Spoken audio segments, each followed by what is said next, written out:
welcome to this week's Talking Codswallop. I am Gemma. Hi, everyone.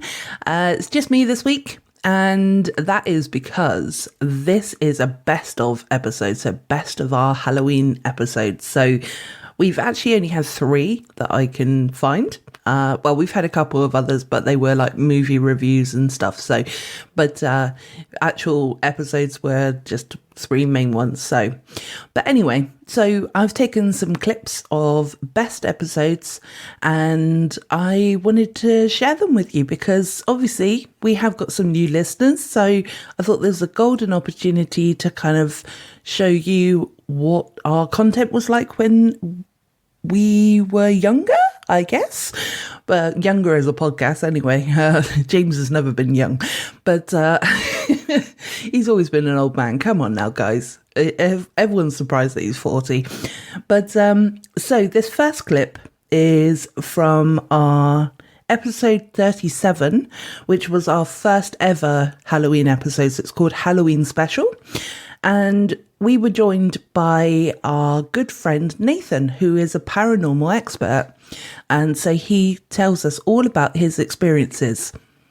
And I think it's a lot of fun. So I hope you enjoy this first clip and enjoy basically.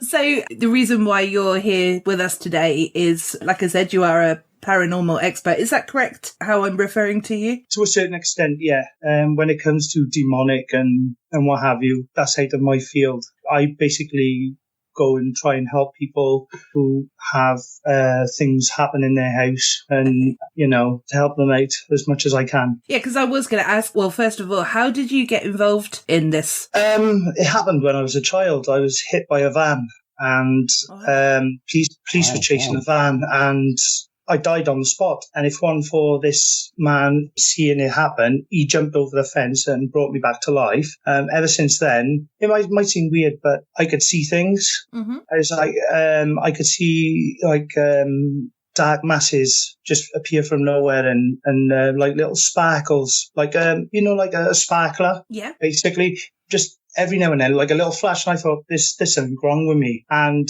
my grandparents brought me up, and my grandmother was, at the time when I was hit by the van and I was taken to hospital and what have you, the doctor told my grandmother that I died and I was brought back. And then my nan said to me, have you started seeing things? And my nan always had a gift. Okay. My nan would see things. So that when my nan, her friend was a psychic, and she said to her, he's got a gift, he has. And she says, you usually find people that has near-death experiences and what have you, they can enhance their psychic abilities. And I'm not psychic, don't get me wrong, but I can see things like orbs with my own eyes instead of through a lens, and I see a lot of shadow figures. So you don't need the photographic evidence in a way, because you've got it through your own eyes, but obviously you probably need to have the photographic evidence to sort of back it up, I suppose. We did, yes. I was at a group investigation about a fortnight ago in Cardiff. Okay. Manor House. And I was facing the stairs and they had the camera facing the stairs and the monitor behind me. And I said, I can see orbs. And this man was, yeah, whatever, I don't believe you. And I was like, okay. And I was telling them, I had my back to them, I could tell them when I see these orbs.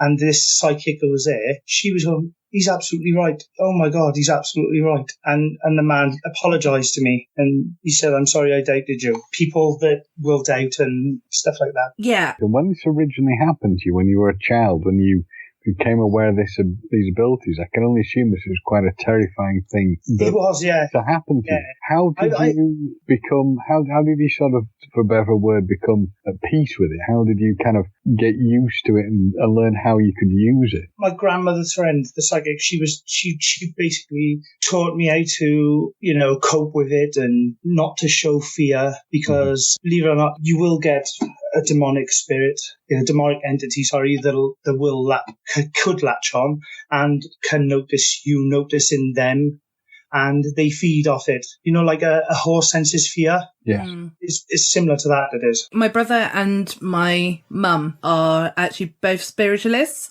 So, yeah it's not quite on the spectrum that you are, but, it's obviously, like you said, it's very similar.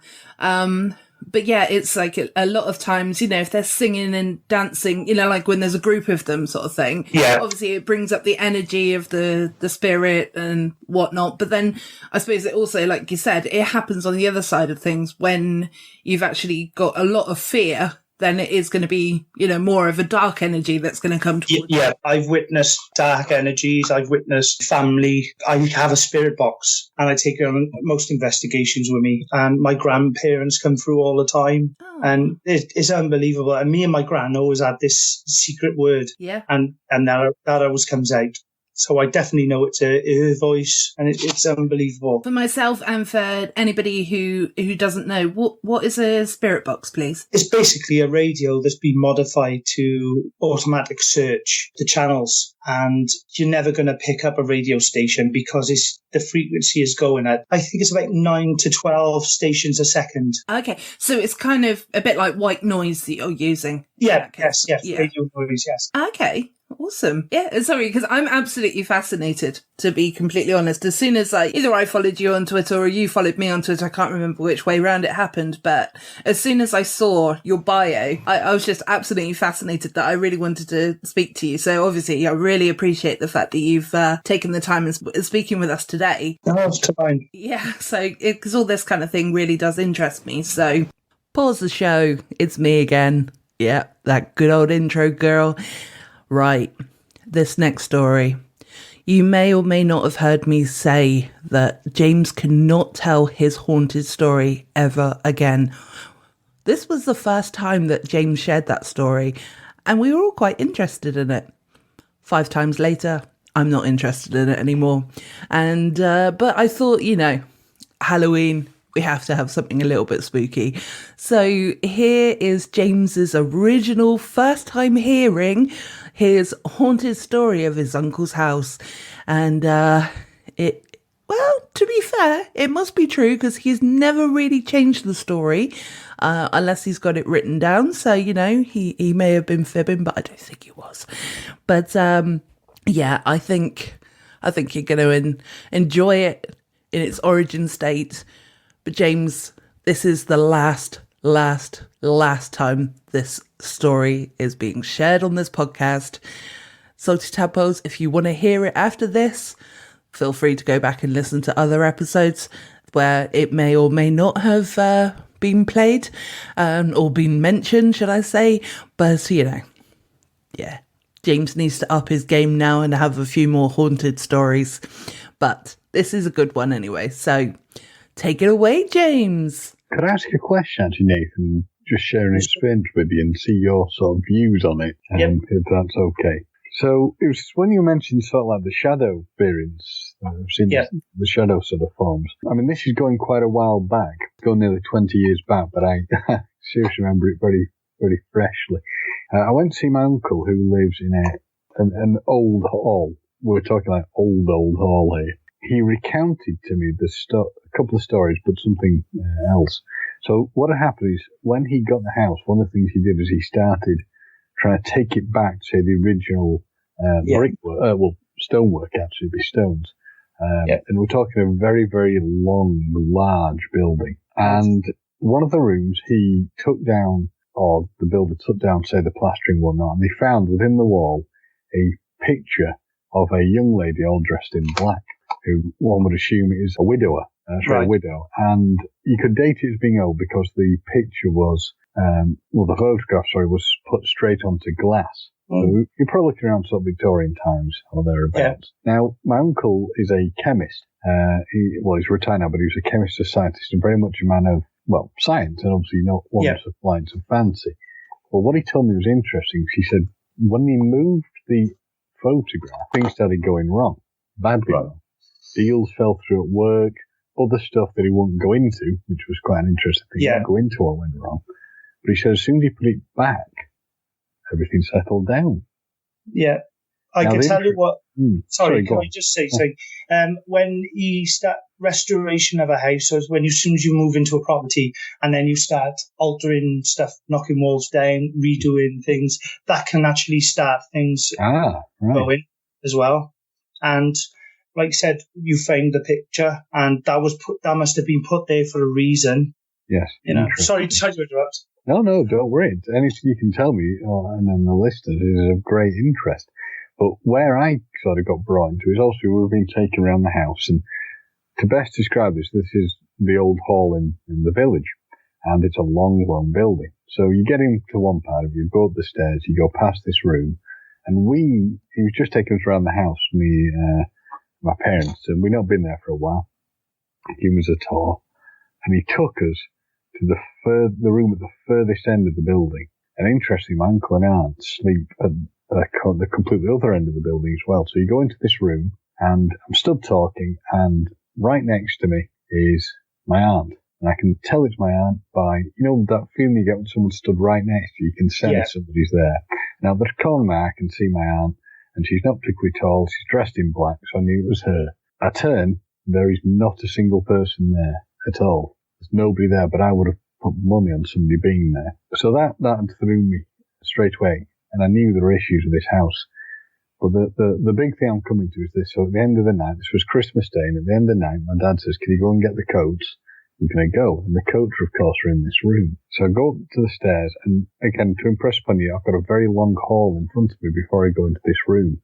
And I'm obviously getting a bit worked up and thinking, oh dear, what could I be going into? And then I thought to myself, well, come on, get a grip. Nothing's happened to you. Just go in the room and get the coats. So I open the door, and to this day, I've never felt anything like this before or since. The comment when they say that the hair stand up on the back of your neck. Electricity, the hackles are up like an animal. I've never had this. This isn't just like, say, when you're cold and feel uncomfortable and the hairs go up. This was like a proper response of fight or flight, caveman style. I've never felt anything like the hairs going up, and it felt like, and when I say it felt like, I don't mean it felt like somebody did this, but the feeling was like when someone runs the finger up your back. Yeah. My entire spine went with it, and I've got to say, I've never grabbed clothing and left a room so quickly in my life. Did you say you was a child as well? I was 17 at the time. So 17. And the interesting thing was that particular room where they have the issue, where I knew somebody was in there with me, but that room in particular, I was told something else a bit before.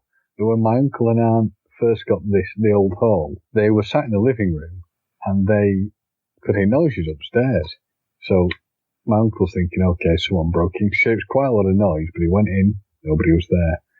But the other problem they had quite a few times is the doors would open and close, and particularly the door to the living room, and then a door would open upstairs. Now, as I said, my uncle is a man of science, so he tried to find out ways this could happen. Yeah. Could it be a draft? No. Could it be, say, unless the cats were stretching themselves somewhat, and opening doors, it couldn't be their pet cats. But the other problem was, a simple draft certainly couldn't do it because the doors are all on latches. So the door would open and shut. What they reckon is, there used to be a circular staircase, when they look back, so they reckon it was somebody going upstairs. I would put that into the stone tape theory, where basically the home itself or the actual rocks, the stones from the place, anything, piece of furniture can absorb energy and it's sort of like reenacting. It does, reenacts what that particular moment of someone walking up the stairs. It is, yeah, it's kind of like a house's memory, isn't it? Yeah. Sounds like that, yeah. Internal memory that every now and then it'll recreate itself, reenact things that's happened. Wow, yeah. That would explain a lot, actually. It really would, because this house is incredibly old. I think it's also had monks in it at some point as well, so it's all, that'd explain a heck of a lot. I don't think it's ever caused any problems, really, for people, but certainly when they uncovered the picture of the widow, that must have created some real chain reaction, and the fact that when it went back to where it should go. Yeah. But I mean, my father, who is the most level-headed man you'd ever met, and doesn't particularly believe in this sort of thing, says you could not pay him money to sleep in that room. And you do get a really uneasy feeling when you go in there, I've got to be honest. That's fair enough. I get a lot of people like in new houses. It's like, how can this house be be haunted. It's a new house. It's not. It can be the land. I say the land can. Something could have happened on the land that's affecting it, or it could have been something that's followed you, or something that's passing and that could. Oh, I like the look of this. I'm staying here. That can happen. Yeah, or it could just be something. Excuse me. Sorry. It could just be something as lovely as a loved one, but people just don't understand as well. One of my first jobs, I worked in a hotel, very, very old hotel. So it was like 1500s. And that was definitely haunted. Like there was times that I would sort of sit at the reception desk and I'd sort of look up as though somebody had just walked towards me, but nobody was there, that kind of situation. Again, I never felt any negativity from the place. It was always, it was always like kind of more of, if it was haunted, which I believe it was, they were more interested into what I was actually doing rather than, there to sort of scare me or whatever. There used to be a hotel dog. There was certain rooms that it kind of had more sightings than others because like the guests would turn around and say, this is going to sound really bonkers, but I actually saw like the image of an army person because the history of the hotel is that there used to actually be like an army barracks within the hotel, or it was a place that the troops would stay sort of thing during like the bouncing of the bomb type experiences and things like that. But so obviously I knew that it was, kind of haunted from those people's experiences. But when sometimes I'd finish work at 11 o'clock at night and then I'd start again at 7 o'clock in the morning, if there was rooms available, I would stay overnight. But I would only stay overnight if the dog came in with me. Because he would, quite often he'd sit there and his head would just sort of raise up as if he was looking at something. And then it was just like fixated on something. And then you're like, what are you looking at? Kind of thing. But because he did that kind of thing, I thought if anything was going to jump out and, try and attack me during the night, at least the dog was there to bark and give me a warning, Throw the dog at it and run. Oh, yeah. I mean, well, the older dog was very, very good. He would sort of look after you and things, but he was also a very placid dog as well. So he would, like, if you were asleep, he wouldn't try licking you in the face sort of thing. He'd actually just sleep alongside you, But then I tried it with the puppy once as well, and that didn't work very well. While licking his face? No, the puppy just kept licking me in the face throughout the night, and I was just like, you can get out. But yeah, there was like certain rooms that were definitely, there was definitely something going on in those rooms. And good job, Bob. Yeah, we'll have to get you down, get you down to my hometown and we'll take you to the hotel and see what you think. I always give a good piece of advice because a lot of people say, "Oh, is it evil? Is it evil?" And I'm saying, well, if it's malevolent, it would have let itself known about that straight away, And I get a lot of if it's a child spirit, you can leave it. You can. It's a child spirit. It wants to find peace. You can't just leave it there, because it was a person, and it's a child spirit looking for peace. And therefore, like when I go in and I can smudge a place basically with a herb and I say prayers and things have disappeared. I've gone back a few weeks later. Brilliant, no more activity, what have you.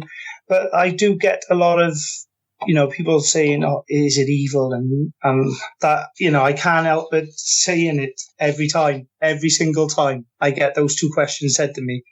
Yeah, but I think everybody, it's their fear, isn't it? It's like kind of like jump into conclusion that obviously if it's going to be still in a house and it's still going to be sort of wandering around or whatever, it's probably going to be really sinister. And like people watch a lot of horror films and films, like TV programs that give them the wrong idea. And like we said earlier, it might just be somebody who's lost. It might just be somebody who's nosy. Yeah. It might just be someone who's actually a loved one. It doesn't have to be the negative side of things. Exactly. Well, I think it's the fact that also it's drummed into us, as you said, through film, through TV. Yeah. That it's going to be something that's going to be like scary and horrible. I mean, you gave me a memory jog on two sort of things when you talk about stuff that would happen, and they both actually relate to my grandmother.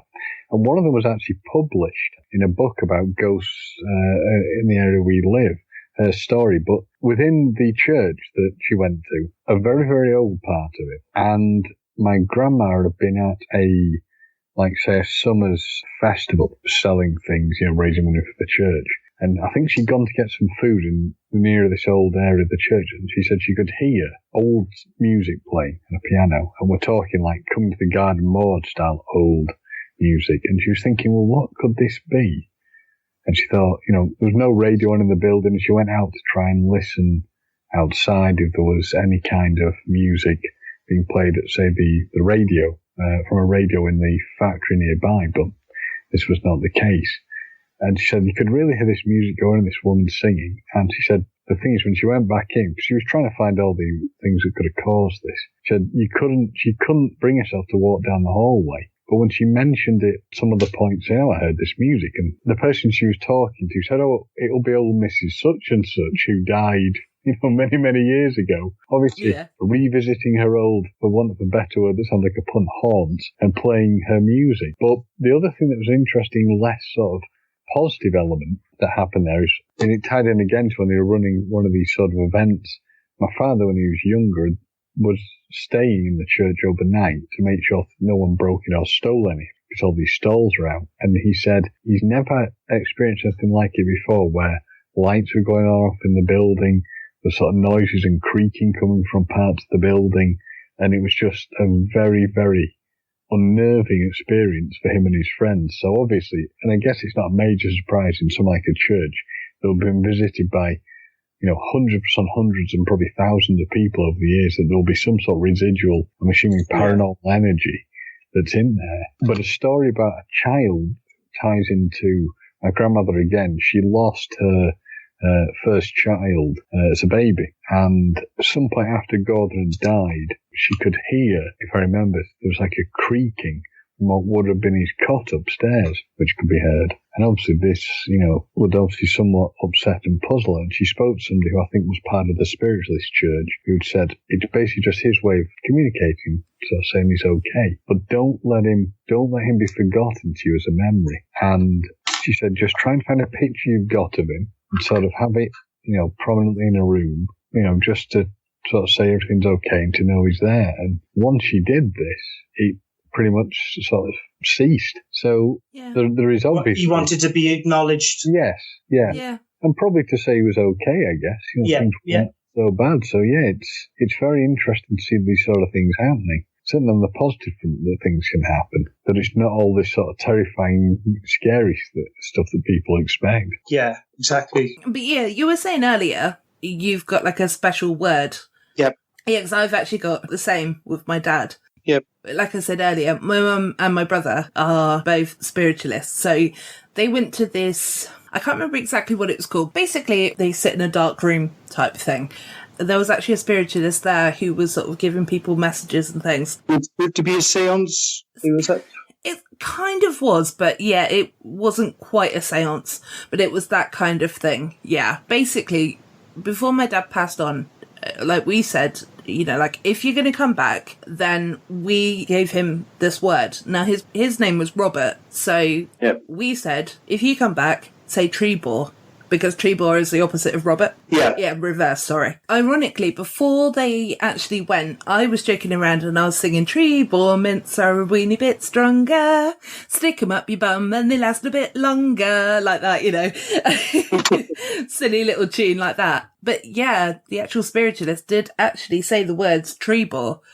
So although I wasn't actually there myself, that was actually the first ever sort of evidential confirmation for me that he did actually come through, because he actually said because he said that one word, That's cool. That's really good, because I know a lot of people that has happened to, where they've gone to see spiritualists and as things has come through, and there's been messages or words has come through for the people that hasn't been there at the time, and you've gone through other people to get to them to basically I think it's giving them a message to say, I'm here, don't worry about me, I'm here. And that's sort of comforting in a way. It is. I think it's very comforting.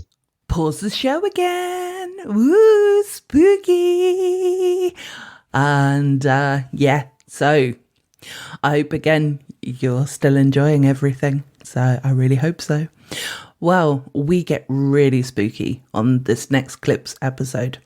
So we are talking about serial killers in this next part. We've got a guest called Shaun who joined us, good friend of James. So it's James, myself, and Andy, and Shaun. And Shaun does an incredible job. He's so funny anyway, but he really fits in well with us, so it's really good. The episode is 88, and it's called Murder Mayhem. Ooh, I think there's something else as well, but look up Murder and Mayhem. I can't remember what the other part was, but you know what? I wrote it down. I wrote Murder, Mayhem, and I can't remember the other part, so sorry. But, there's been 277 episodes, guys. I don't know that I've actually managed to come up with all the names of the episodes. Well, not all of them. Some of them have been helped. But, it's a lot of episodes I've had to come up with the name for. So, come on, give me a break. So it starts off with how I nearly interacted with a serial killer. And then we've got Shaun's story as well in the middle. And he does a fantastic job, like I said. And then, of course, we've got how James managed to survive not one, but two Yorkshire serial killers. So, embrace yourself for this one. And you really, really need to get your spook on with this one. So I hope you enjoy. What we're talking about on this Halloween spooktacular episode is we're going to be covering serial killers. And we've each brought a different serial killer to the party, so please don't kill me, please. Where's my round of applause?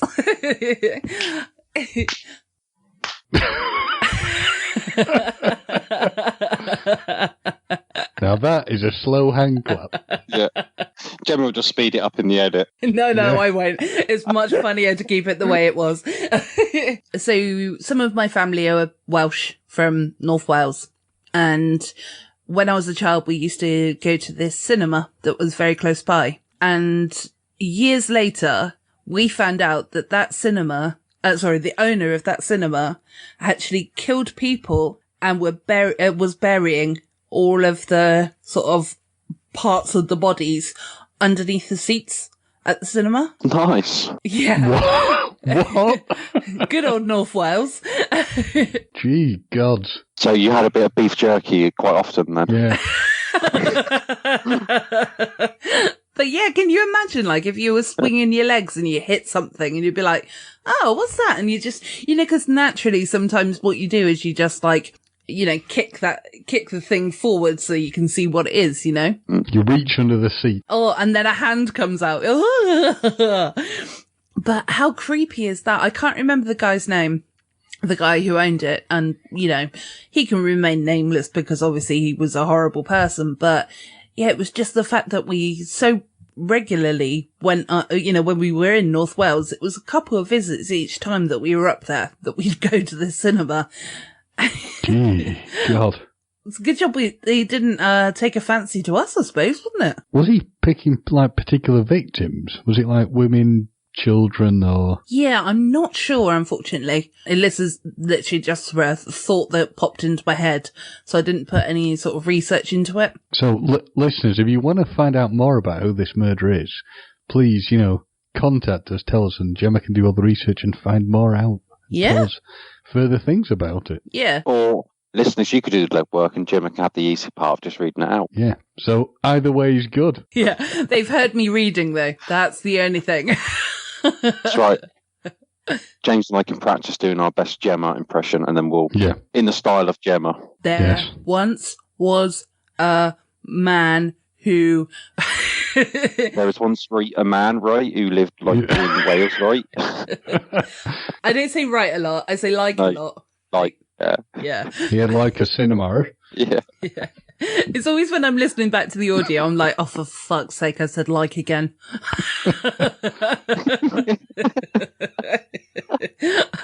Right, I don't think we're creeping out the listeners at the moment, so shall we get into the spooky side of things? Yeah, I don't know, I'm pretty creeped out, but go on. Yeah, well, no, yeah, those two stories. Yeah, that story was pretty bad. I won't be going to the cinema tomorrow. Yeah. Or if you do, take a stick and just have a little prod around. Yeah. Yeah, I might do just like a little grabber that you get from the shops. Yeah. Yeah. Oh, if you pick anything up, let us know, yeah? Yeah. I will. I thought I'd bring up Sweeney Todd. That's really good. No, he's disputed not to have been real, but never mind. But I like the story of it, and I like to believe that there was someone out there that led people into a barber shop, gave them a good shave or a haircut, and then proceeded to slice the throat, and then would pull a lever and send the corpse down into a cellar where one of his co-conspirators would then make up the corpse into a pie and sell it in her pie shop. Which, when you put it like that, is ridiculous, isn't it? no one will believe it. But I've just been fascinated by the fact that after the first few, you think you're cotton on, but still people did go to that barber shop and get a shave. Maybe it's like one of those Jack the Ripper things where, you know, the identity was disputed. The perpetrator was passed on from person to person to person. I've actually been reading Agatha Christie at the moment, so that's not very dark. Oh, that's okay. But no, yeah, you're right with what you said as well, because it's like, you know, the people would go into the barber shop. Nobody would come out. People would still go, and they wouldn't question whether, you know, I haven't seen Steve anywhere. Yeah. Yeah. In this small strip of shops, you know, we're all very local. So Should we go grab a pie while we're waiting for Steve? Yeah. Oh, you remember that tattoo that Steve had? Well, it's really funny because the meat in this pie has got the same tattoo. Well, they do say human flesh tastes like pork, so... Yeah. Must have been like, you know, an early version of what they do in Costa now, on top of a coffee. Yeah. They've really brightened my day with this cobra on my pie. Yeah. Oh, look, I've got half a swallow. Well, to be fair, in Starbucks, they do put your name on the cup, so... Yeah. It's the Fred pie. Mum? I'm not Mum. Oh, I'll take the pork knuckle pie, please. Yeah. Oh, look, they put love. Oh, and hate. Ooh, and there's a ring in this one. Yeah. A bit stingy on the meat on that. Why is this pie giving me a thumbs up? I'll take that one with the... Oh, no, that's not a bird. Yeah. If you click on that thumbnail, no, just take it out the pie. Yeah. Excuse me, miss. There's a hair in my pie. Yeah. And I don't mean an animal. Yeah. Yeah. I know I said game pie, but that's just taking the fucking piss. Yeah. So do we think Sweeney Todd may have been a real person, but the crimes attributed weren't as necessarily as bad? And maybe it was just one person who owed him money, who got his throat cut, and the only way he could dispose of the body was to sell it to the pie shop. Yeah, I don't think he was real, but No. There's definitely been one crime where it's been similar to that, and it's been inspired to like infiltrate the story. Yeah. But Am I right in saying that there's been a modern version of that IRL somewhere up north, I want to say, where somebody murdered someone's daughter and was alleged to have basically sold her as kebab meat? Ooh. I've heard that story myself, yeah. I haven't. Ugh. no. They believe it was a young girl, wasn't it? I think, Yeah. who was killed. And there might have been some sexual element in it as well. Ugh. They've never been able to find a body or find proof, but there was this suspicion, I think, from the mother, wasn't there, that she'd been sort of killed and turned into food. So it's strange. that, there could be some truth to it. You never know. It's a bit like, there was always this, it's a complete, piece of fiction, but the story of a woman, she bashes her husband over the head with a frozen leg of lamb, defrosts it, cooks it, and when the police come, she says, I made a dinner for my husband, sort of thing. I made this huge dinner. Can we eat this? Because I don't want it to go to waste. And she basically gets away with murder because they can't identify what the person's been killed with, who's killed them, and the police sit down to the meal with her. That's oh my God. I actually do remember that because we read that in English. Yes, that's what I remember it from. Is it Roald Dahl? It's something like that, yeah. But it was an English class, yeah. Oh, that does sound a bit Roald Dahlish, doesn't it? Yeah, like the Twits or something. Last but not least. Yes. Who have you brought to the table? Going from we've been discussing medical doctors. So I'm going to bring now to you the highest estimated serial killer we have in the UK, which is Harold Frederick Shipman. Bastard. Who was alive from 1946 to 2004. So Harold Frederick Shipman was a general practitioner. He worked as a GP, and he initially started out, well, they believe the issues with him may have come from his childhood, which is obviously what happens with a lot of criminality. He, when he was younger, was incredibly close to his mother, and his mother died from lung cancer when he was 17, and one of the things they believe have been around for was where she was having morphine administered to her by a doctor, and they believe that it's one of the things that he witnessed which may have triggered some of the things he did later on. Now, Shipman, obviously, he was originally raised he came initially from, I believe it was the Yorkshire area, got married at a young age to Primrose Oxtoby, who later also became Primrose Shipman when they got married. And he set up as a general practitioner, or working as a doctor in training in Pontefract in West Yorkshire.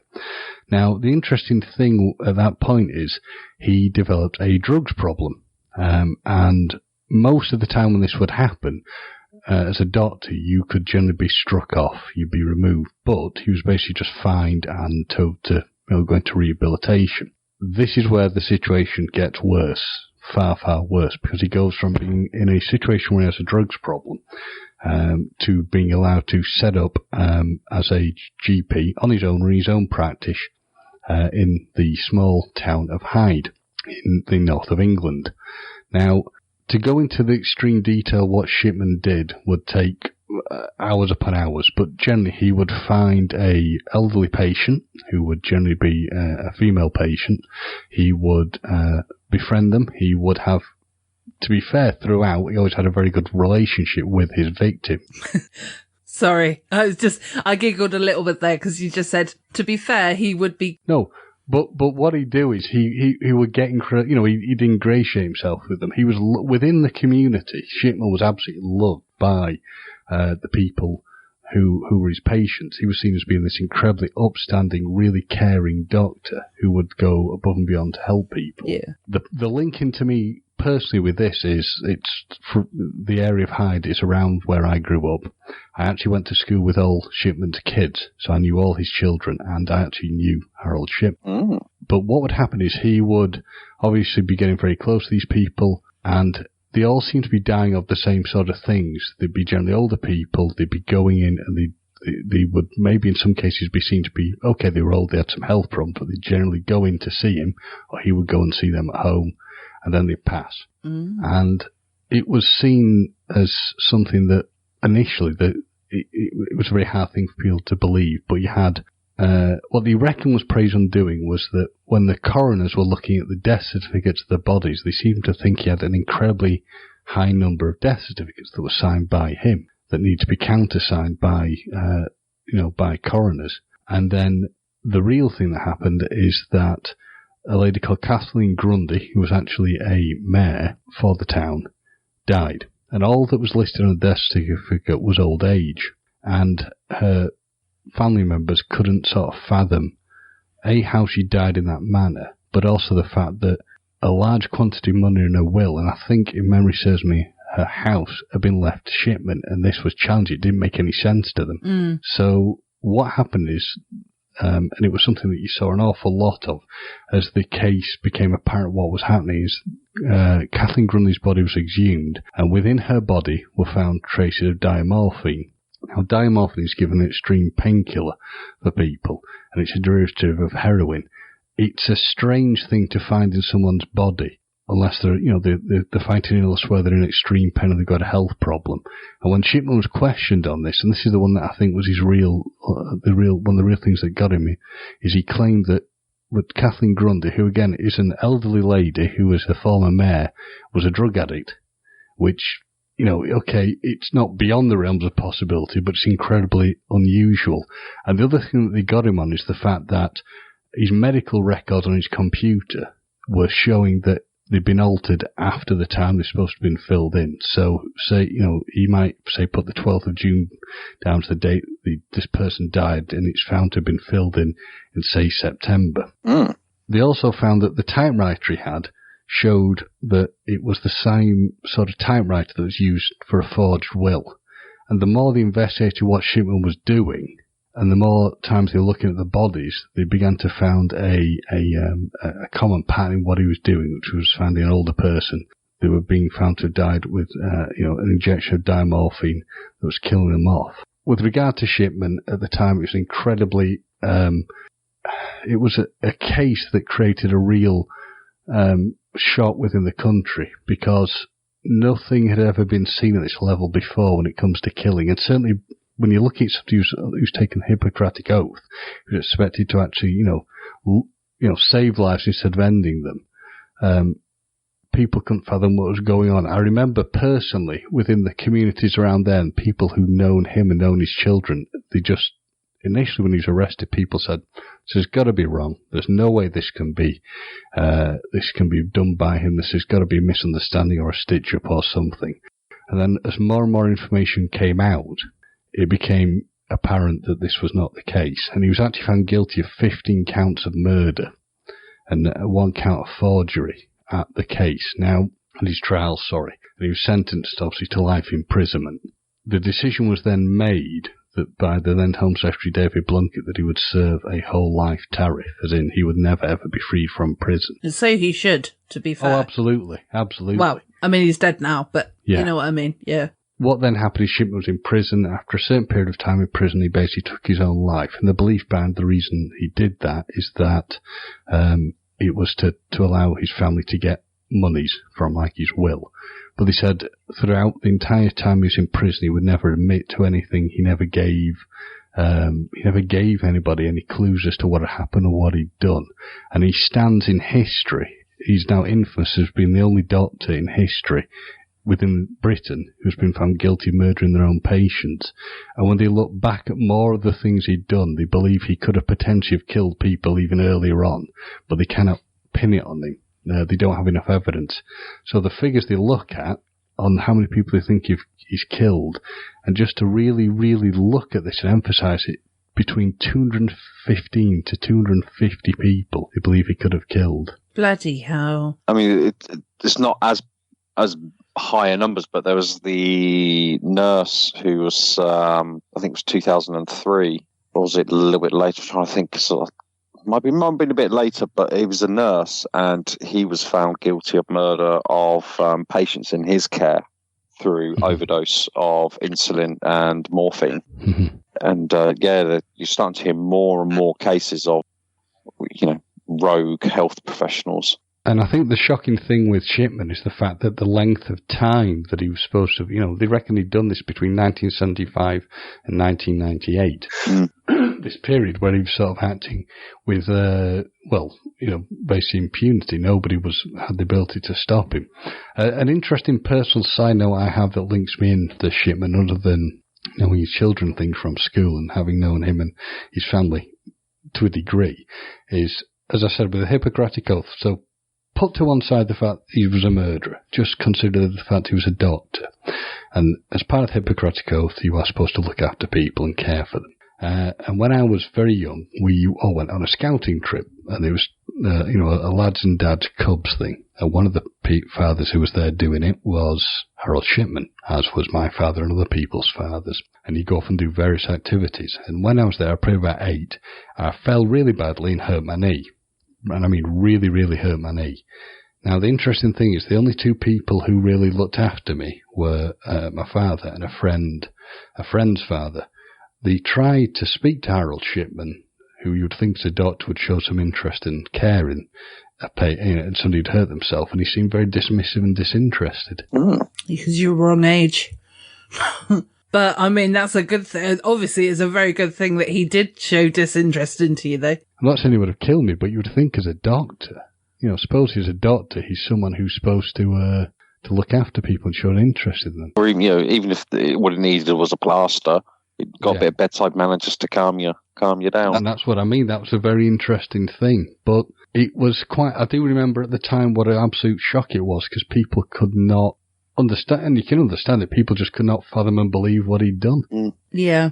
I remember sort of being in shock, but like disgusted shock, at how, because I always think of, you've got the kind of 3 different generations in my eyes. You've got children, very small children, up until, say, the age of 16 sort of thing. Then you got adults, and then you've got the elderly.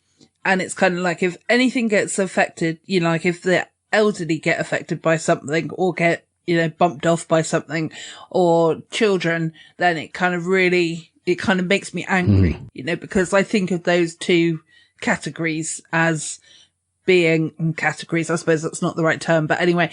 Groups. Yeah, thank you. As being the vulnerable. They're putting trust into these people who are then, killing them. And I'll stick up for everyone and say that everyone is vulnerable. But I know what you mean. But yeah. Well, I mean, to a point, yeah. But if it was the case, say it was a really frail old lady. I'm going to use an old lady, but it could be an old man. And a doctor's coming in to see her, and she's refusing to have the injection, but actually that doctor's stronger than her and can pin her down to give her the injection. As like your age, Andy, or my age, or, everybody else in the chat, we probably would have the energy to fight that person off. Whereas that frail little old lady probably doesn't. Yeah, but I'll take umbrage to that because, not everyone is fit, strong and healthy. So, but anyways, that's a completely massive different subject, but no, I get the sentiment. Yeah. But the only positive thing that ever came out of the Shipman case, the situation with him, is there was a huge review of the, keeping records, the way the medical profession acted to stop people being able to do this. Because the thing that you maybe wouldn't have been aware of so much unless you're like me of that area, although I never used Shipman as a doctor, I didn't live close enough to where he worked, and it fell into the catchment, is that he was running this. People laugh, but when I say people loved him, they did love him. In the community, he seems this fabulous, brilliant doctor who ran pretty much an entire thing on his own, with a very low level of staff.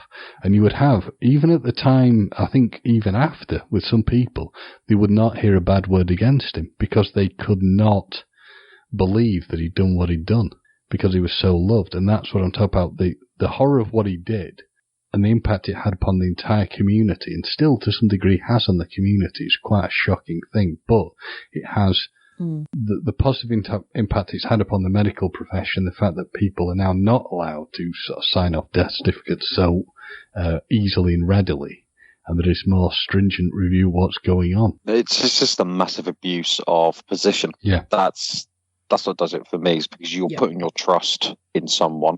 Yeah, and that was the real shock for people, that he was seen as this big trustworthy person. Yeah, and I guess that's still a time where the GP, the doctor, was still the heart of the community, and they knew their patients. Yeah, and he would go out and do home visits and things. Yeah, I mean, I don't remember the last time I actually saw my named GP. Yeah, me neither. As you say, GPs, like, they integrate themselves into the community, don't they? And it sort of became sort of hero worship, I think, with ship. Yes. Spot on, yeah. That's sort of like, they won't have a word said against him because he's renowned for, I don't know, he sorted out my son's knee or he helped my grandfather's bronchitis. Yeah. Am I right in thinking that all those deaths within that community, they just put that off as coincidence or wouldn't connect him? I don't know if they were all within that community. Obviously, an incredibly high number of them would have been, but they then stepped and looked at when he'd been in, he'd been initially working as a GP in Yorkshire, in Todmorden. So they sort of looked at the entire run of what he'd done. And it's a horrific thing when you look at it. But it puts a massive question mark over, if not all, but the majority of his death certificates of people above a certain age. That's what happened. The only thing, I mean, obviously he did what he did and it's terrible, but you will ask the question, how much of because they've probably thrown a bit of a blanket over the number and said, well, like you said, Andy, we'll have to just question everything. So it's hard to say how much is exactly going to be something where he's killed somebody, or, have they just sort of hedged the bets on it. And it's a bit like, I sort of say the same thing with what happened with Jimmy Savile. He did horrific, awful things, but I don't think everything they've accused him of is going to be what they say he's done. Some of it I think they've thrown the blanket to say, well, we'll cover everything. Yeah. Do you know what the shame was with that one, with Jimmy Savile? Mm-hmm. Was the fact that it all came to light after he died. Yeah. Yeah. And not that I wanted him to defend himself, but, for the things that he did, which were absolutely disgusting, there's no justice. Yeah. He should have paid for what he'd done. I mean, he will, hopefully, if there is a God and if there is a hell and all that, hopefully he will be suffering for that, Yeah, it's just a complete lack of justice. And I think also the victims' families for Shipman will feel robbed of that with his suicide. Yeah. Yeah, and I remember hearing that at the time. There were a lot of people who said, well, what happened? Because I remember, I was actually woken up, but it was my mother actually woke me up to say, Harold Shipman hung himself when that became apparent in the news of what he'd done. But they said he could never, ever admit to anybody what he'd done. He couldn't do it.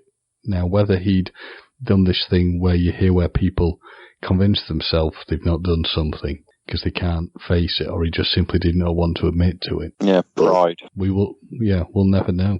Because it was a power thing, they said with him as well. He was quite an egotistical chap, as I understand it. I don't have a real great memory of him. I remember being around him a bit, but I don't have loads of memories of him. But yes, he was supposed to be quite a controlling chap. So psychopaths aren't the nicest. No. Well, no, they're not, obviously, but... Yeah, I think you're quite right there, Andy. Yeah. Sorry, Andy, I always agree with you. Well, it's not because I'm always right, but, 99.99% of what I say is partially true. Sometimes it's fake news. Yeah. Yeah. But, there's been a big spate of the kind of what I would say trust killings because, the Soap murders, the caretaker... it's just I think that's the biggest shock is I think people can handle murder of a single or multiples for serial killers if there is no connection between the victim and the perpetrator. Yeah. But when it becomes an emotional link or a tangible link, that's where we as a society just cannot process that abuse. Yeah. But the problem is the majority of murders are, murder, most of the time when there is a murder, is by the victim knows the person who's killed them, don't they? There is some sort of connection there. For single murders, yeah, but for serial killing. Oh, yeah, yeah. It's a very special category. Yeah, because it's usually the same type of person. Yeah. Either they've got blonde hair, brown hair, brown, whatever, the specificness about it. And there's always Yeah, there's a pattern, isn't there? Yeah, there's lots of patterns. That's what I'm trying to say. James, did you have another one? Or I've got one more, but okay. It's not a serial killer, but it is a murderer. Okay. So, there was, whether or not you will have heard of this case, but this is another one that has huge precedent upon the legal system. There was a young girl, she was only 11, called Leslie Susan. Well, she was born Leslie Susan Anderson, and then when her family remarried, she was known as Leslie Molseed. And she was an 11-year-old girl, and she lived in West Yorkshire. And she was killed. I don't want to go into huge details, it's quite a horrible case, but she was a very sickly child anyway, and she had various cardiac and heart problems, and she had to have heart surgery as a child. Now, she was killed in 1975, and basically, long story short, you can look up and see about it, but she went out to go shopping for her mother, and she was basically kidnapped, assaulted, sexually assaulted and murdered. Now, the impact this has, the death of a child is always a terrible thing. The murder of a child, the murder of anybody is a terrible thing. But the impact this had on the legal system is quite unbelievable, because there was a man known as Kitchko, who was works as a tax specialist in the area in Rochdale.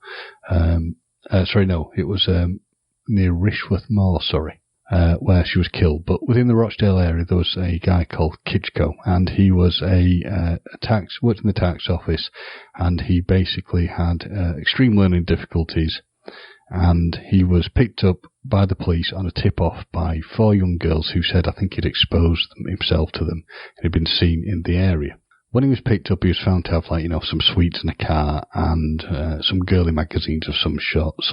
He was picked up by the police, who basically put him through an extremely inconsistent and incorrect form of questioning. So he was basically he was never given any of his rights correctly. No solicitor was present, basically, for the interviews, and he was basically railroaded into admitting that he committed a murder which he never committed.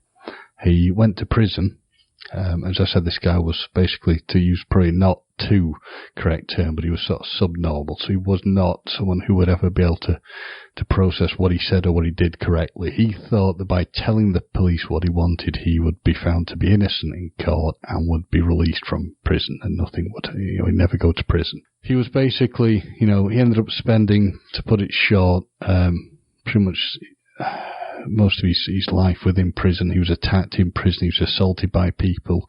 Because of his own mental health problems, it got worse for him. He ended up getting schizophrenia while he was in prison.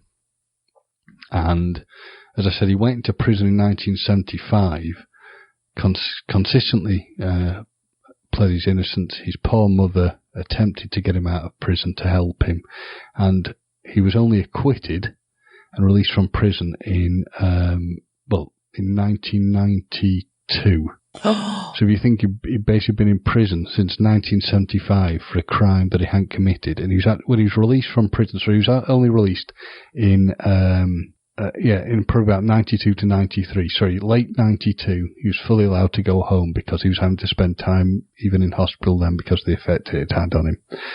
He basically died of a massive heart attack on the 23rd of December 1993. Oh, man. And unfortunately, his mother died somewhat later from this. So it's viewed as one of the worst miscarriages of justice that had happened. So obviously this poor man had gone to prison. The girls who lied about what they'd said about him sort of admitted they lied, but I could never get my head around why they were not charged with, basically miscarriage of justice, lying to the police, etc. But that didn't seem to happen. I suppose it depends on the age of the girls as well, doesn't it? But as adults, if they admit as adults that they've lied, you think there will be some repercussion. Yeah. So, obviously, this terrible miscarriage of justice had happened. And then, on the 5th of November 2006, a man called Ronald Castry, who was from Littleborough in Rochdale, was picked up for the crime due to DNA evidence they found. From what I understand, they'd found, because there'd been improvements in the ability to look at DNA, they found that there was in fact a semen sample on the underwear of the girl who'd been killed, and it was found to be Ronald Castry's DNA from another crime he committed. He was basically found to have been arrested for sort of like a sexual assault in the past and assaults against people. Now, the interesting link is the fact that Ronald Castry was a comic book dealer, and he had a comic book shop in the town of Ashton-under-Lyne, which is where I went to college. Oh, God. And I'm sure you can see where this is leading. So I used to sometimes go to the comic book shop of Ronald Castry and spent an awful lot of time, talking to him, etc., etc. Now, interestingly, before Ronald Castry was picked up and arrested for this, and he's now serving like a minimum of 30 years in prison, he suddenly shut up shop. Suddenly, and then shortly after he'd shut up shop and sort of vanished off the scene, he was picked up for this murder and arrested. So yet again, unfortunately, this is somebody I've had some involvement who was a murderer. But here's the really sort of scary thing: I actually discussed this case with him. Oh, what did he say then? Nothing. He said nothing about it, but I remember sort of saying, "Oh, wasn't it terrible that this guy had gone to prison?" And sort of like basically said some horrible bastards let him rot for a crime that he committed. And he was very non-committal. Ooh. No disrespect, James, but I don't think I ever want to meet you in person. You are just so fucking unlucky. He didn't kill me. What? Sorry, wait, hang on. You say unlucky. You say lucky, I say very lucky. I was going to say though, James, you know how you've got like this gap in memory where you can't remember certain things? Did all of this happen during that time? No. When's the last time you Way had an before. MRI / full body X-ray? Are you sure you've got all your organs? Is there any little scars on you that you're thinking, don't quite remember how I got that? Oh, there's a lot of scars on me, but I do thankfully know where most of them are from. Yeah, most of them. But is that not amazing to think that with Castry, I actually mentioned the case to him? Yeah. I mean, amazing's probably the worst word that you could use, but yeah, it is. It's definitely interesting. But that case created such a review in the way the legal system was operating. I mean, the fact that this poor man, that's the thing, poor girl has been killed. Some poor man who completely and utterly done nothing wrong simply because he fit, and it's the awful things, he fit a profile, as being the weirdo, went to prison. But with Castry, when they then looked at his case, his file, and sort of basically realised how many other things he'd done, which I think he'd assaulted a prostitute, he'd assaulted some woman. He's believed to also, I remember reading something his son was saying that he'd sexually assaulted other children, an incredibly nasty bit of work, and also a fanaticist, because he sort of like said to me, I once served in the army, I did this, I also go and sort of get money from people, like doing loan sharking, and it was all just bullshit. He'd never served in the army, he never did anything to do with loan shark. So, yeah. But yeah, terrible situation, but it's good to see that finally, justice prevailed. And he's now serving the prison sentence, which he should have served all those years ago. It's me again. Hi, everybody. Right. Well, to give you a little bit of new content as well before we get into some more slightly light-hearted stuff with the next part, because obviously that last bit was quite spooky, and it got a bit got a bit sinister towards the end, and thank goodness that James didn't meet the third serial killer that could have potentially ended his life. I don't know, but anyway, so I have got a tiny little bit of extra gross Halloween content for you.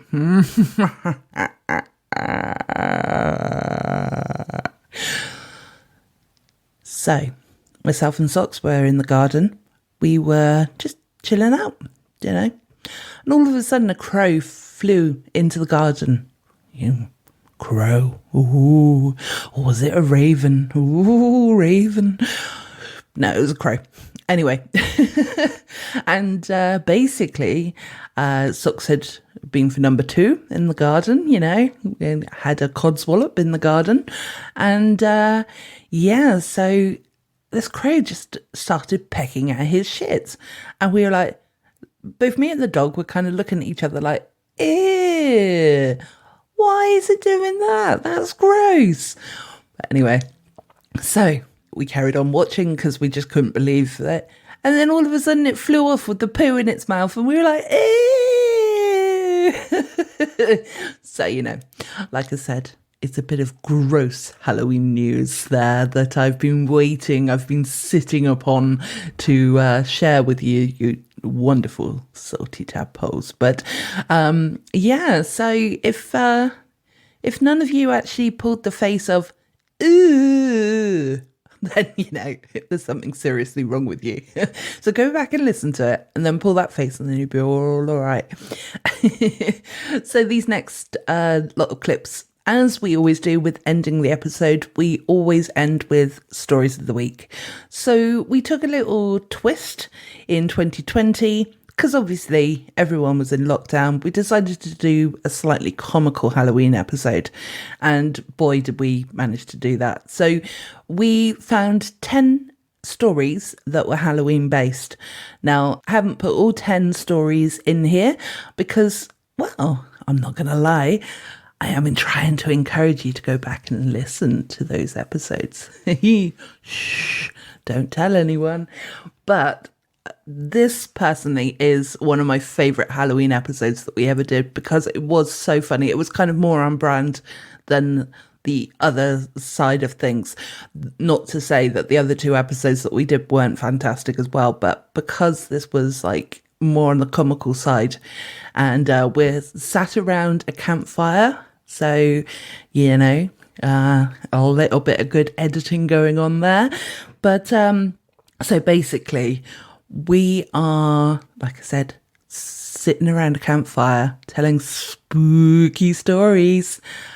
And the one at the end, oh my God, you don't want to miss the one at the end because, you've got this far. You wouldn't stop now, would you? But the one at the end really, really cracks us up. So enjoy the last 3 clips of our Halloween stories of the week. Welcome, my pretties, to this week's Talking Codswallop Halloween episode. I am the ghoulish Gemma. Yeah, you're right, guys. I'm James. James is being a boring fart. Come on, you can be a vampire. Come on, James. I don't know what a vampire sounds like. I want to suck your blood. Welcome, ladies and gentlemen, to the strangest, deepest, weirdest talking Codswallop ever. Exactly, James. See? I knew you had it in you. That's amazing. That was amazing work. Is that why you're called James the Voice Stafford? Indeed, yes. On occasion, I will throw in I'll try some voices throughout the episode. I just thought I'd try to amuse people by going completely flat and normal. Oh, I know, and it amused me as well. But I had to pull it out of you. But sorry we broke the illusion. Sorry, this is the Halloween episode.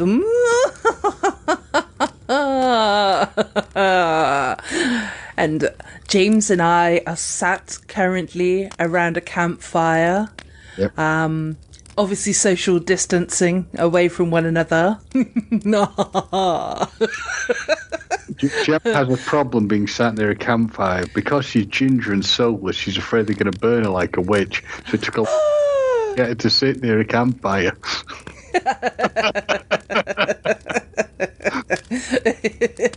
Boo, here's boo.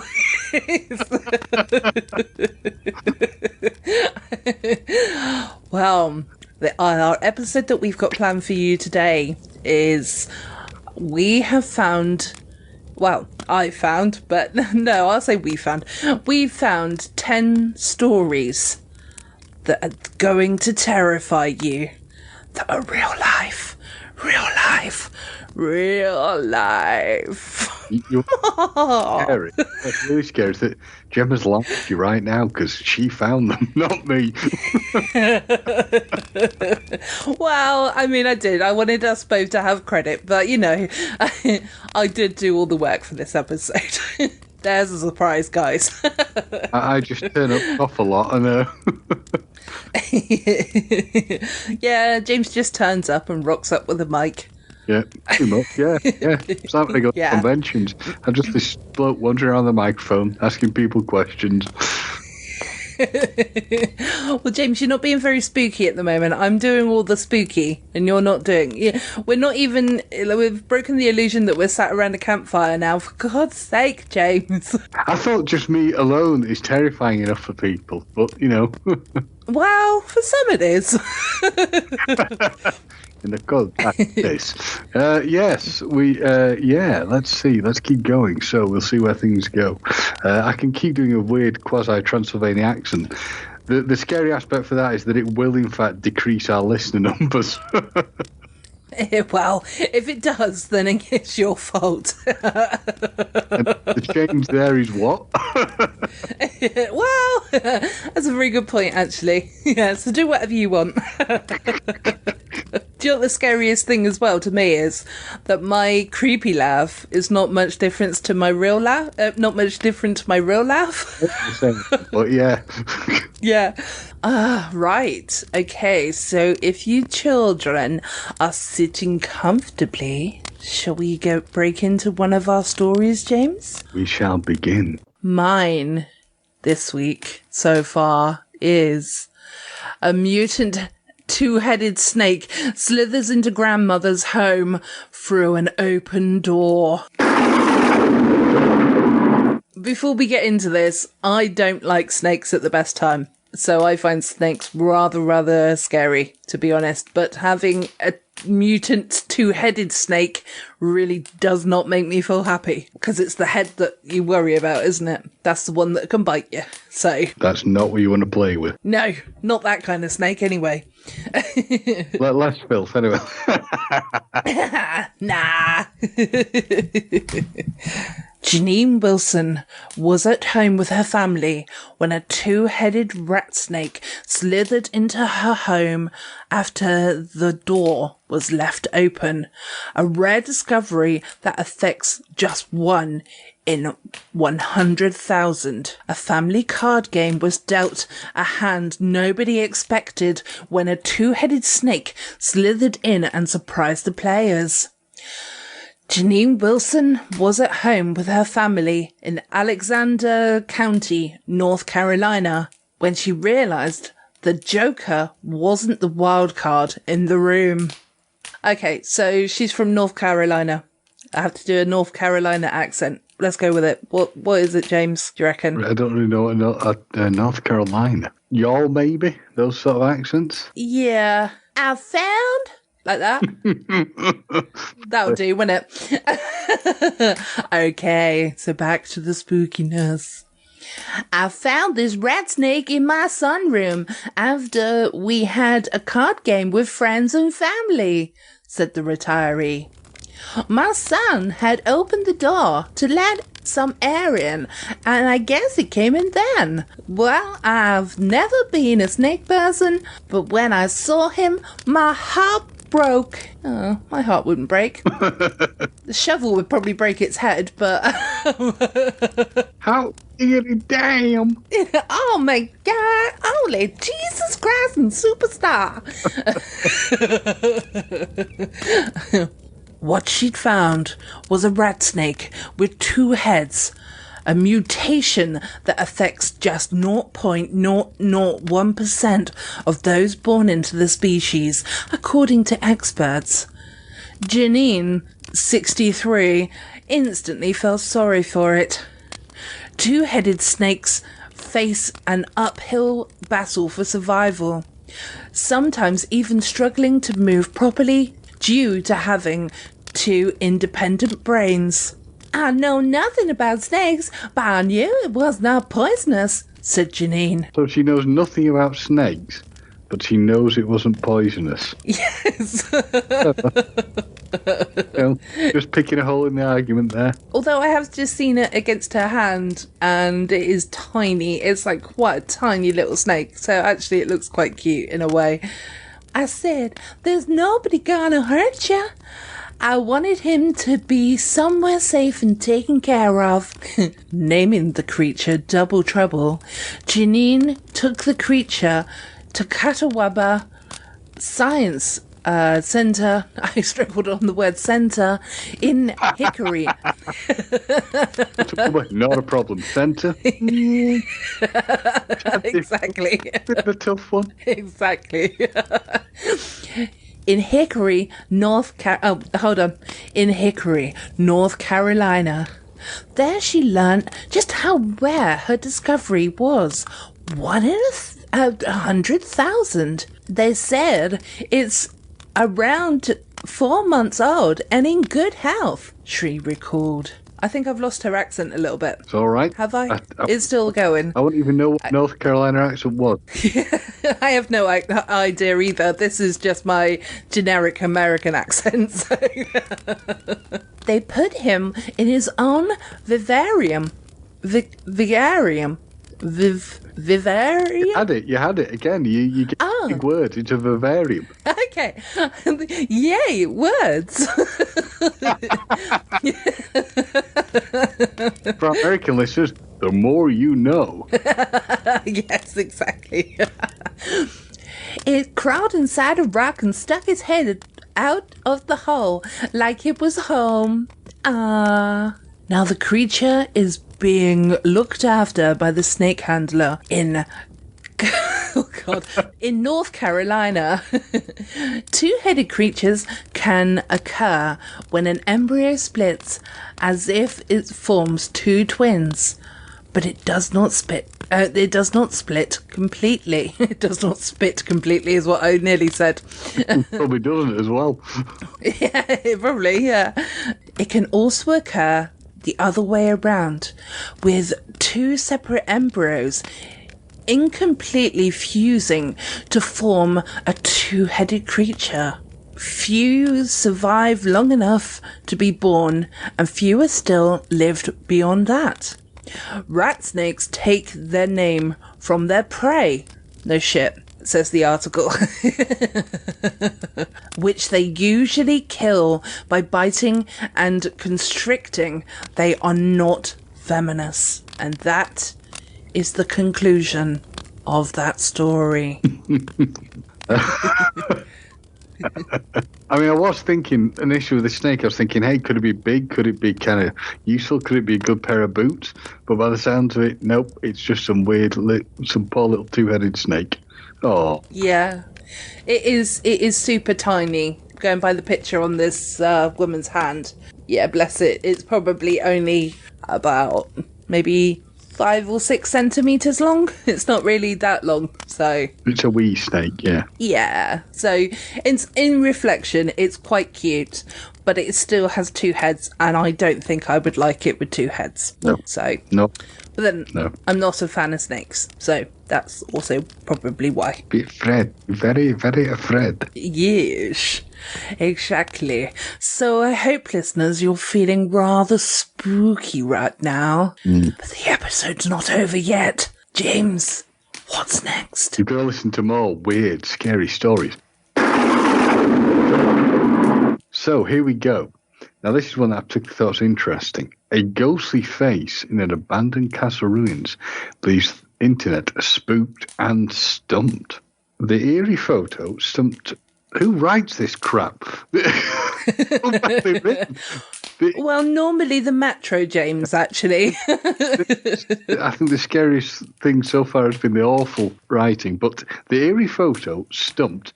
Taken by... Right, I'm going to read this. I'm going to ignore this. This is so badly written. I don't know why this has annoyed me so much. So, this eerie photo where he stumped people. So it was taken by a photographer at Douglas Park in North Ayrshire, Scotland. And he's basically stumped and confused people because they struggled to come up with an explanation for it.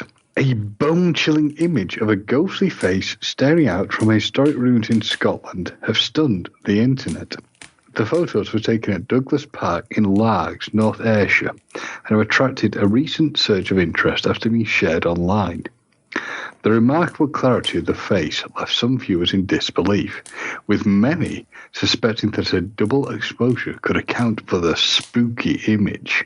But the photographer pointed out that the leaves would likely have moved between exposures and blurred, and he even provided a negative of the photograph, which also showed the face. Oh. One viewer said, I'll give credit. My photographer friend, I'm having trouble debunking this one. Is that a Scottish accent? To do, and I'm part Scottish. Sorry. No, it's very good. I'm sorry. I apologise. Another added, most compelling evidence I've seen in a while. Great catch. Don't give up on the Scottish accent, James. We've got a wee bit more, don't worry. So, Okay. the photographer who asked to remain anonymous took the photo in 2016, but waited a few years to share the images. He said, at the time of taking the picture, I didn't feel anything out of the ordinary. Nothing weird. That was much better, James, I have to say. That was much, much better. Bravo. Yep, when I developed the film, I always scan it.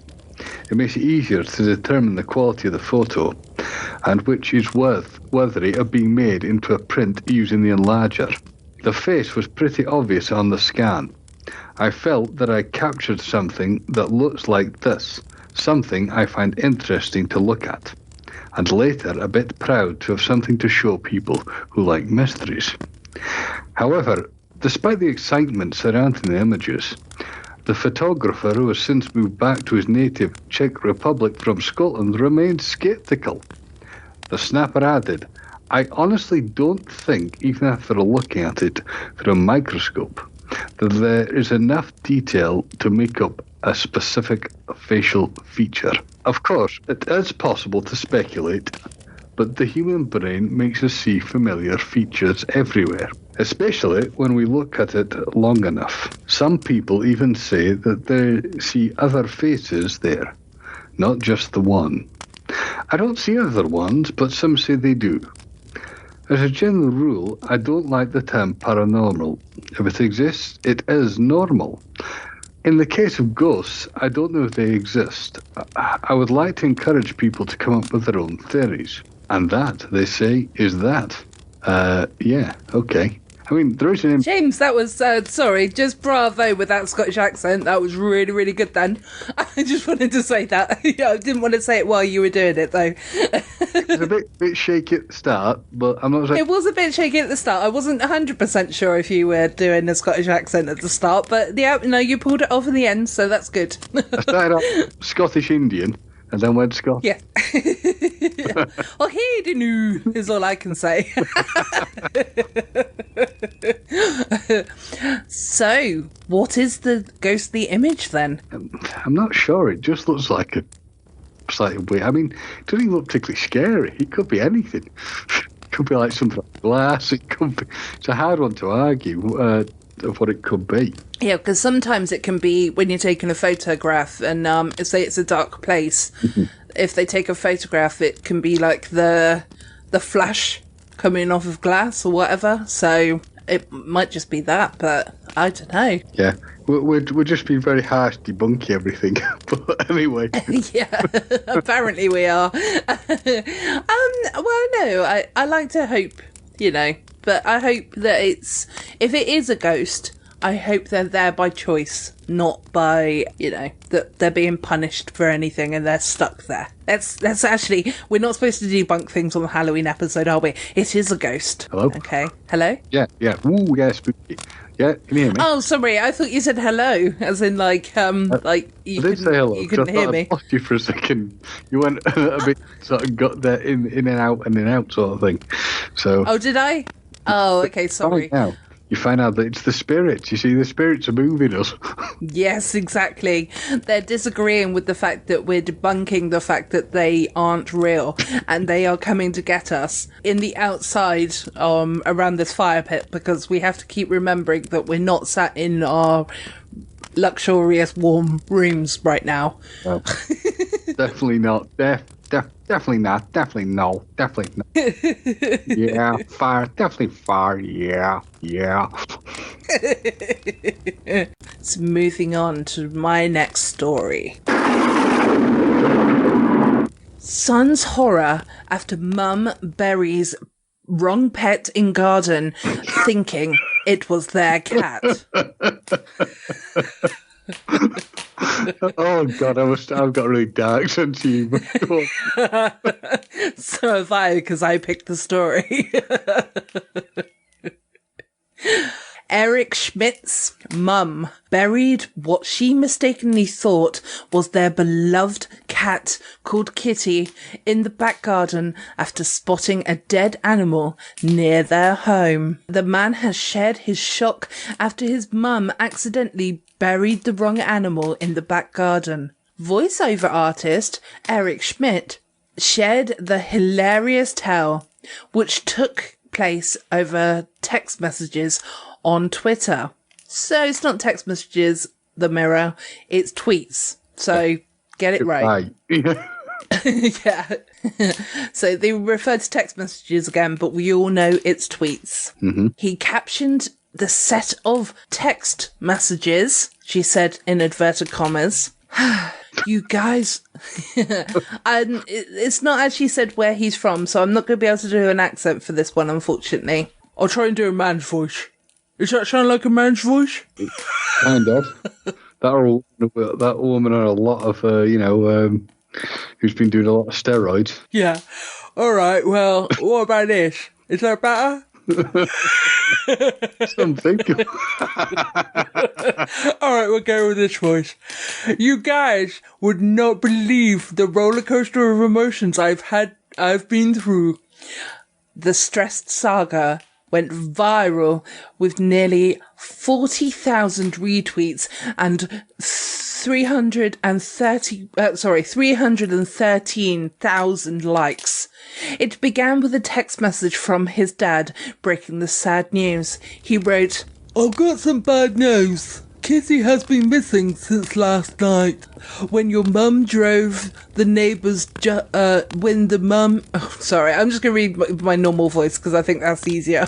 Has this guy had some sort of head injury? I don't know. I didn't mean it to sound like that, but it's hard when you're a female to try and sound like a man, all right? Okay. All right, so Gemma's normal voice now. Excellent. When your mum drove the neighbourhood just now, she found her in the street near the house. Your mum is pretty emotional, so please reach out when you can and offer your support.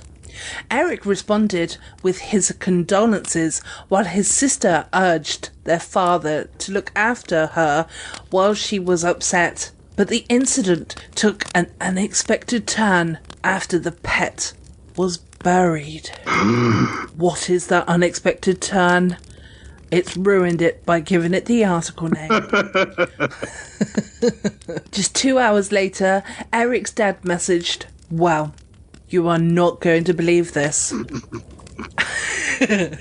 After a beautiful burial service and words of remembrance from yours truly, we walked back in the house and began our post-Kitty life. Out of habit, I looked out of the back window, and guess who was staring back at me?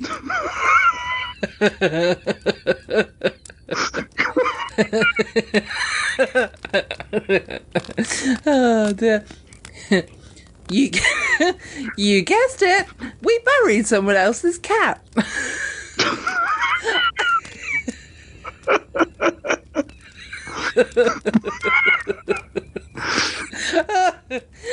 You hear of people feeding other people's cats, but actually burying it. I mean, come on. Exactly. I guess it's true. Cats do have 9 lives. Clearly not the one they buried, obviously. No. Thanks for your kind words. All is better now. Yeah, how kind were you? Just laughing at them. Yeah. After Eric's sister asked for proof, their dad sent a photo showing that it was that the kitty was very much alive. What a wuss. He should have dug up the other one and shown that to her. Yeah, exactly.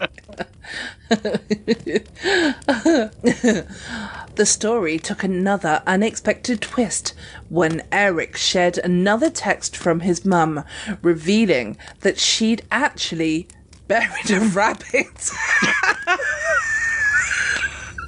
What, mistaking it for the cat? Yeah. Oh, it's family. I don't think she'd be allowed out.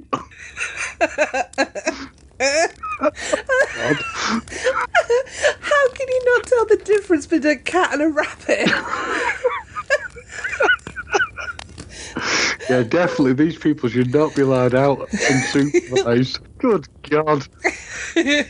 She wrote, "Oh, and by the way, I dug up the carcass and took it to our vet, and it didn't have a chip in it." It's dead. Well, no, well, no, the chip, they meant like a chip as in like you but just leave the poor thing alone. Yeah, well, I suppose they were trying to give it back to the original owners at that point with dirt on it. How are you going to explain it to the... Can you imagine that? Explain to the originals, yeah, we actually buried it. Please, you've got a shovel thing that's decapitated it the other way, we're digging it up. But, it's all right. Yeah. So she continued, or I think it was her anyway, "Because it is a rabbit.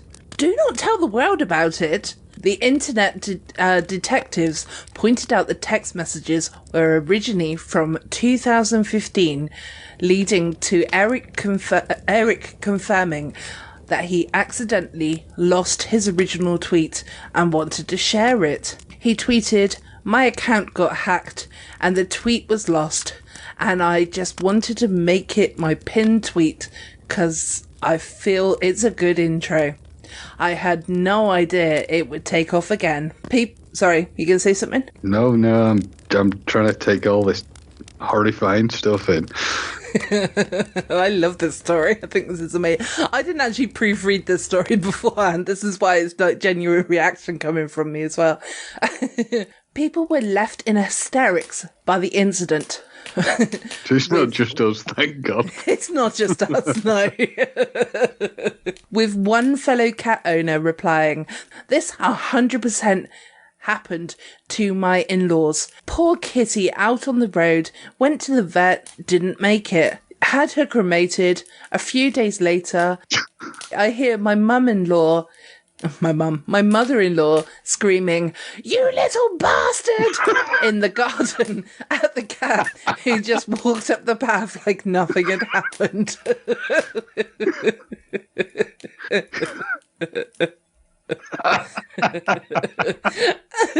And this is why I love cats. Another added, "This exact thing happened to my fam when I was younger." So fam as in family, but we're too cool to say family. "I woke to mum bawling and she sat me down and she said our cat was no longer with us because they'd found her body in the road. 45 minutes with us sobbing. My sister walks in the room with our cat curled up in her arms, asking for McDonald's pancakes."